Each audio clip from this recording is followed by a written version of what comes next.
Hvala lijepo poštovani predsjedniče Vlade. U 14 točaka optužnice koliko ih je SDP pripremio protiv vas našla se i točka iseljavanje kao da je to problem koji je počeo s ovom Vladom i završit će sa nekom drugom Vladom. Brine me s tog razloga što mi se čini da je to ipak tema oko koje bi trebao postati nacionalni konsenzus jer je pitanje vraćanja naših iseljenika i cijelih obitelji u Hrvatsku, ali i demografska obnova pitanje opstanka hrvatskog naroda.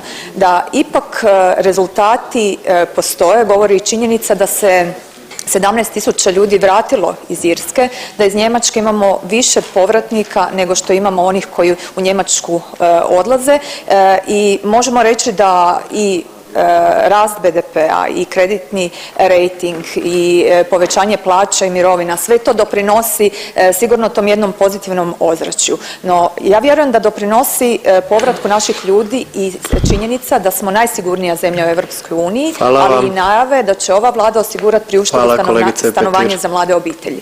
Izvolite odgovor. Hvala lijepa poštovana zastupnice Petir. Točno je, evo migracijski saldo na ovome slajdu kojeg smo vam uputili govori sam za sebe. Ove brojke ovdje u 2022. i 2023. govori da se više ljudi u Hrvatsku doselilo nego odselilo. 2 godine za redom.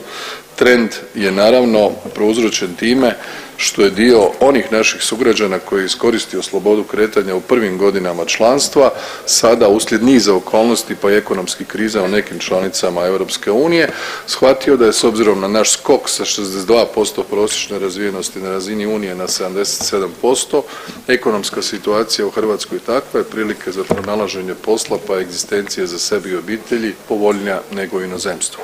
Ono što se tiče sigurnosti je da je Hrvatska po svim mogućim kriterijima međunarodnih organizacija jedna od najsigurnijih zemalja. Ulažemo i unutarnju sigurnost, hvala hrvatskoj policiji i u vanjsku sigurnost jačanjem naših obrambenih sposobnosti.